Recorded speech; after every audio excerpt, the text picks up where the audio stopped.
Stock x ray, इसमें हम आज बात करेंगे एक ऐसी डील के बारे में जो बड़ी इंपॉर्टेंट डील है। और इस डील के बारे में हम क्यों बात करें, क्योंकि दो शेयर लिस्टेड स्पेस के इससे जुड़े हुए हैं, इंडियन होटल्स और ताज जीवी के। ये दोनों ग्रुप अब अलग हो रहे हैं। क्यों हो रहे हैं और क्या फ़ायदा किसको मिलेगा, कैसे मिलेगा, उसके बारे में जानते हैं। पहले पूरी डील समझ लेते हैं। देखिए, इंडियन होटल्स का ताज जीवीके में करीब 25.5% हिस्सा था, जिसमें कि ताज जीवीके से वो अपना एग्जिट कर रहे हैं, यानी कि 25.5% हिस्सा वो अपना बेच रहे हैं। और ताज जीवीके के जो दूसरे प्रमोटर हैं वो इस पूरे हिस्से को बाय कर रहे हैं इंडियन होटल से। 370 रुपये पर शेयर पर ये डील हो रही है। 592 करोड़ रुपए इंडियन होटल्स के खाते में ये चले जाएंगे। अन्य प्रमोटर्स के पास देखें तो ऑलरेडी 49.48% हिस्सा है।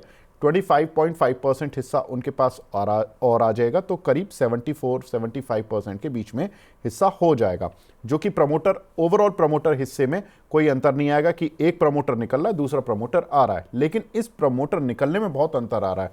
वो इसलिए आ रहा है क्योंकि ताज ब्रांड, जो कि ताज होटल्स का हम सुनते हैं कि ताज होटल्स का जो ताज ब्रांड है वो अब इस्तेमाल नहीं कर पाएगा जो ताज जीवी के होटल है। तो इनको ताज अपने शायद शेयर के नाम में से भी हटाना पड़ेगा।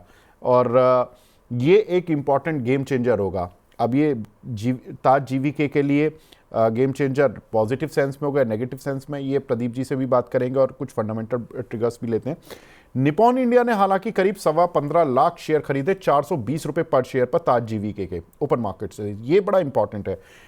ऐसे में ये डील होना 370 रुपये पर और वो 420 रुपये पर माल खरीद रहे हैं। उन्होंने अपनी दो स्कीम्स में ये शेयर खरीदे हैं। अब ताज जीवीके के मैं फंडामेंटल के बारे में बता देता हूँ। ताज जीवीके, ताज ग्रुप यानी कि इंडियन होटल और जीवीके ग्रुप की एक जेवी कंपनी है। और जीवीके ग्रुप का कंपनी में ऑलरेडी 49.48% स्टेक है। ताज जीवीके के पास 6 प्रीमियम होटल्स हैं, जिसमें 1240 रूम्स हैं ओवरऑल 6 होटल्स में। इनके 3 होटल हैदराबाद में हैं, क्योंकि हैदराबाद बेस ग्रुप है जीवीके, और एक होटल इनका चेन्नई और चंडीगढ़ में भी है। मुंबई के सेंटा क्रूज में जो ताज होटल आप सुनते हो वो 279 कमरों वाला, वो भी इस ताज जीवीके ग्रुप का ही है। अब बेंगलोर में इनका एक और होटल आ रहा है, जो कि मोस्ट लाइकली मार्च तक शुरू हो जाएगा, जिसमें करीब 253 रूम्स इन्होंने बनाए हैं। और कंपनी डेट फ्री है। ये बहुत इंपॉर्टेंट चीज़ है इस इंडस्ट्री में, इतना बड़ा कैपेक्स करना और उसमें भी डेट फ्री रहना, ये बहुत इंपॉर्टेंट है। अब वैल्यूएशन साइड पर आते हैं। शेयर की बुक वैल्यू 108 रुपये है, पी मल्टीपल 22 पर चल रहा है। प्रदीप भाई, थोड़ा सा चार्ट देखकर बताओ। फंडामेंटल मैंने कुछ चीज़ें बताई कि ताज जीवीके से ताज नाम हट जाएगा, जीवीके ग्रुप का रह जाएगा, पहली चीज़। दूसरी चीज़ कि ताज जो इंडियन होटल है उसको 592 करोड़ रुपए मिल जाएंगे। अब देखिए, 592 करोड़ रुपए को अगर आप मतलब आपकी कैश में अगर वो आते हैं सीधा, तो वो इंडियन होटल के लिए पॉजिटिव हो सकता है। लेकिन उनका जो 25% रेवेन्यू जो ताज जीवीके का था, उसका 25% रेवेन्यू वो अपनी बुक्स में भी दिखाने के लिए बाध्य थे। वो 25% रेवेन्यू प्रॉफिट नहीं दिखा पाएंगे, तो ये भी एक चीज़ है। सर, कैसे देख रहे हो? इंडियन होटल के चार्ट स्ट्रक्चर को देख के क्या लग रहा है और ताज जीवीके के चार्ट स्ट्रक्चर को देख के क्या लग रहा है, पहले ये बता दीजिए। देखिए, ये आपने सही बताया कि कुछ पैसा तो ताज इंडियन होटल के पास आना है, ये एक बेनिफिट है। लेकिन अगेन 25% रेवेन्यू जैसा कि आपने बताया कि नहीं दिखा पाएंगे। सो अब कहीं ना कहीं अगर हम चार्ट को समझेंगे सर, मुझे लगता है कि एक अप ट्रेंड में बहुत टाइम से था, एंड अप ट्रेंड में था। उसके बाद रिसेंटली थोड़ा बहुत इसका ट्रेंड जो है वो चेंज हुआ है। इनफैक्ट 875 870 के आसपास का एक टॉप बनाने के बाद लगातार ना ये स्टॉक अभी भी एक नीचे आ रहा है। मुझे लग रहा है कि एक बार इजीली पॉसिबल होगा अगेन कमिंग करेंट जोन से भी 715 710 तक इजीली आपको एक बार डीप मिल सकता है, क्योंकि ट्रेंड अभी भी बरकरार एक कंटिन्यू डाउन ट्रेंड पे ही है। ये ट्रेंड अभी भी चेंजेस नहीं हुआ है, क्योंकि हमने देखा 2020 के बाद जब करेक्शंस हुआ था, उस टाइम पे करेक्शंस होने के बाद जैसे ही 2020 का टॉप लगाया था, उसके बाद लगातार ये रैली चल रहा था। तो लास्ट 3-4 साल से सर लगातार रैली होने के बाद अभी इसमें कोई मोमेंटम अभी है नहीं, और मुझे लगता है कि जल्दबाजी में बाई भी नहीं करना चाहिए। तो थोड़ा दूरी आपको बनाना चाहिए और वॉच लिस्ट में रखना चाहिए, वॉच कीजिए। लेकिन करेंट जोन से तो बिल्कुल आपको बाई नहीं करना चाहिए, अवॉइड ही करने का सलाह मैं दूंगा। और ताज जीवी के होटल एंड रिसोर्ट सर, मुझे लगता है कि चार्ट में देखिए कुछ भी नेगेटिव मोमेंटम इसमें अभी है नहीं। आज का डे लो भी 425 के आसपास है, लेकिन जरूर आप एक स्ट्रिक्टली स्टॉप लॉस देखिए मेंटेन करना चाहिए, क्योंकि नाम अगर इसका यहाँ पे नाम चेंज हो जाएंगे, ताज नाम हट जाएंगे, एंड आई डोंट नो इसका रिएक्शन भी क्या होने वाला है। Strictly as a technical analyst मैं आपको एक स्टॉप लॉस ही देना पसंद करूंगा 371 पे। मान लीजिए ये जो 371 का स्टॉप लॉस होगा, ये बहुत ही इंपॉर्टेंट है। और नेक्स्ट अगर आपका 6 8 महीना 1 2 साल कभी भी आपको व्यू, आपका अगर व्यू है, तो आप एज ए इन्वेस्टर ही यहाँ पे देखिए, ट्रेडिंग तो बिल्कुल नहीं करना चाहिए। तो 370 एक strictly stop loss, short term, mid term, long term, तीनों टाइम फ्रेम के लिए सेम स्टॉप लॉस। 370 कभी भी ब्रेक करता है तो आपको निकल जाना चाहिए, नहीं रहना चाहिए। लेकिन जब तक 400 के ऊपर है, कुछ भी प्रॉब्लम मुझे अभी तक नहीं समझ में आ रहा है, कुछ भी इशू नहीं है, बिल्कुल आप बने रहिए। नेक्स्ट 469 के आसपास का एक रेसिस्टेंस है, उसके बाद 514।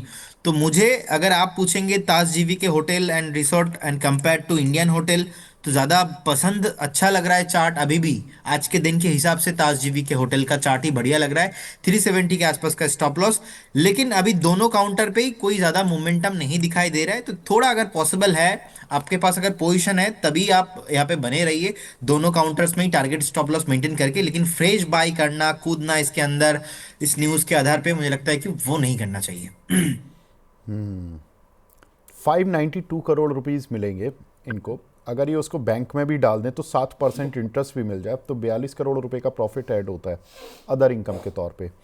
और अगर ये इसके प्रॉफिट का 25% नहीं दिखा पाते हैं, जो कि करीब मार्च 2025 में 95 करोड़ था, तो करीब 24 करोड़ का प्रॉफिट ये नहीं दिखा पाएंगे।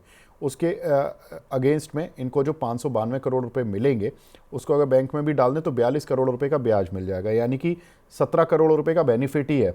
लेकिन हाँ, होटल की एक वैल्यू होती है, एक वो जो कैपिटल एप्रिसिएशन होता है उस पर्टिकुलर एसेट का, वो उससे वंचित हो जाएंगे।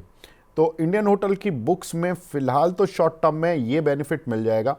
दूसरा कि इंडियन होटल का जितना प्रॉफिट आता है, ऑलमोस्ट 600 करोड़ रुपए का दिसंबर क्वार्टर का रहता है इनका रिजल्ट प्रॉफिट, और उसी में करीब 600 करोड़ रुपए, 590 करोड़ और ऐड हो जाएंगे, तो करीब 4 रुपए की ईपीएस इनकी एक साथ बढ़ेगी। जैसे ही इनको ये पैसा मिलेगा 590 करोड़ रुपए, 592 करोड़ रुपीज़, तो एकदम से इनकी 4 रुपए ईपीएस बढ़ती हुई दिखाई देगी। तो वो एक एबनॉर्मल गेन होगा जब भी मिलेगा। तो आप जब भी इनके इंडियन होटल के रिजल्ट्स देखोगे तो आपको ये पॉइंट्स थोड़े से देखने होंगे। अब ये देखना इंटरेस्टिंग होगा कि काउंटर कहाँ जाएंगे। जैसा कि प्रदीप जी ने बताया, तो ये जो लेवल्स हैं, इन लेवल्स का आपको ध्यान रखना है। ठीक है प्रदीप भाई, अब कुछ और ऐड करना चाहें अगर आप इन दोनों काउंटर्स पर तो बता दीजिए। नहीं, फ्रेश एंट्री सर दोनों काउंटर पे ही नहीं करना चाहिए। एंड इनफैक्ट ताज जीवीके में मैंने जो बताया 370 के आसपास का एक स्ट्रिक्टली स्टॉप लॉस मेंटेन कीजिए, बने रहिए एग्जिस्टिंग इन्वेस्टर्स के लिए, लेकिन फ्रेश एंट्री किसी को भी नहीं करना है जी। ठीक है, ठीक है प्रदीप भाई, इस साल का आखिरी शो आपके साथ किया अभी, और बहुत अच्छा लगा आपके साथ ये साल। और उम्मीद करते हैं कि नए साल में हम लोग फिर मिलेंगे अच्छी नई ऊर्जा के साथ, नई कॉल्स के साथ। और आपने अच्छी अच्छी कॉल्स दी इस साल, and wish you all the best for next year, and wish U a very happy new year in advance, आपको, आपके परिवार को, सभी लोगों को। सेम टू यू विवेक जी, आपको भी। एंड इस साल one of the best moment रहा आपके साथ, जो आपने मेरा पॉडकास्ट किया था, हाँ। वो मैंने मेरे घर में मम्मी पापा एंड मेरा ग्रैंड मदर सबको दिखाया था। एंड ऐसा मैंने ओपनली मेरे बारे में किसी भी और प्लेटफॉर्म में मैंने कभी नहीं बताया, and thank you for that आपको भी। एंड आपको भी हैप्पी न्यू ईयर, एंड अच्छे से रहिए। एंड बहुत बहुत धन्यवाद इस मंच पे ऑलवेज इनवाइट करने के लिए। थैंक यू सो मच आपको भी। एंड डिस्क्लेमर देना चाहूंगा, investment and securities market are subject to market risk. जितने भी स्टॉक्स को लेके मैंने बात किया, कोई भी स्टॉक्स पे मेरा या हमारे कंपनी का कुछ भी पोजीशन नहीं आता, and no conflict of interest. ऐसे कॉल हम बहुत सारे स्टॉक को लेकर डिस्कशन होता है, तो कुछ कॉल क्लाइंटों के पास भी होता है, हमारे पास नहीं होता है। एंड स्टॉक मार्केट पे कुछ भी गारंटी नहीं होता है, पास्ट परफॉर्मेंस फ्यूचर में इंडिकेट नहीं होता है। जब भी आप इन्वेस्टमेंट कीजिए, काइंडली आपका जो पर्सनल फाइनेंशियल एडवाइजर है उससे जरूर सलाह लीजिए, उसके बाद ही इन्वेस्टमेंट कीजिए। बहुत बहुत धन्यवाद विवेक जी आपको एंड सारे व्यूअर्स को। Thank you. Thank you.